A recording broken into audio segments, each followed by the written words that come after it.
today is GERS Day in Scottish politics. That's not a reference to Rangers or Derek McInnes, but to the annual Scottish Government publication that sets out all revenues raised in Scotland and all public spending by and on behalf of Scotland.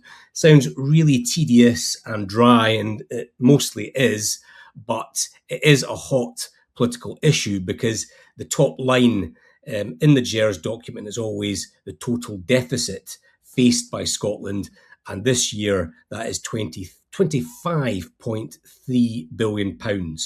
And what usually happens is that the pro-UK parties say that this shows the benefits of the union and the risk of independence, while the pro-Indie parties say that it's pretty much an indictment of Scotland's place in the union.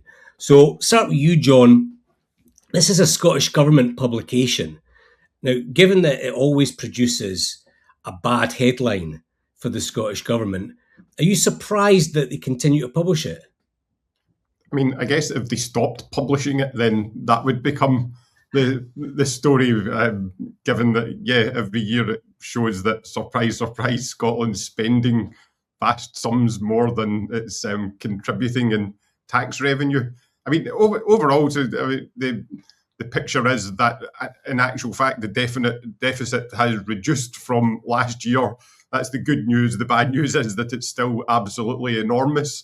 I mean, the context to this that I think is sometimes missing is that overall across the UK, there is also an enormous deficit. That just in general, governments tend to spend a lot more money than they raise because that's, in a democracy, people always enjoy getting stuff that they haven't paid for.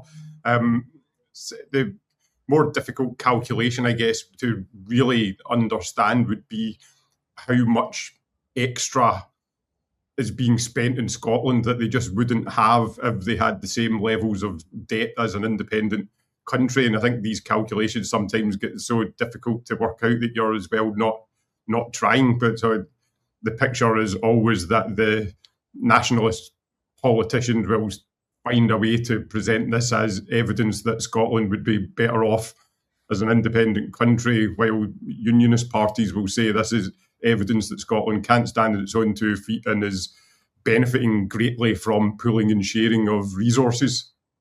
I mean, John, is it simple to say that this shows that on the first day of independence there would be a £25 billion deficit, or is it more complicated than that, do you think? I mean, I think that if I understand it correctly, it is true, but the fact is that in the UK today, we are also hundreds of billions in deficit. And so what you would have would be a heavily indebted Scotland rather than a heavily in debt UK. The question is whether an independent Scotland would end up with vastly increased interest payments, and whether when all of these things balanced out, Scotland would be faced with a situation where they had to make huge public spending cuts. That's the part of it that I think is more difficult to really work out. Ben, clearly from a unionist perspective, this shows that Scotland needs the rest of the UK. But look at it from a conservative centre-right perspective.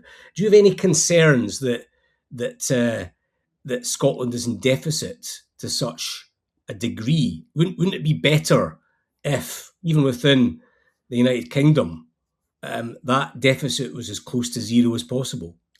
Well, it would certainly be better if it was as close to the level in the rest of the UK. John's right, the whole of the UK, most countries run a deficit.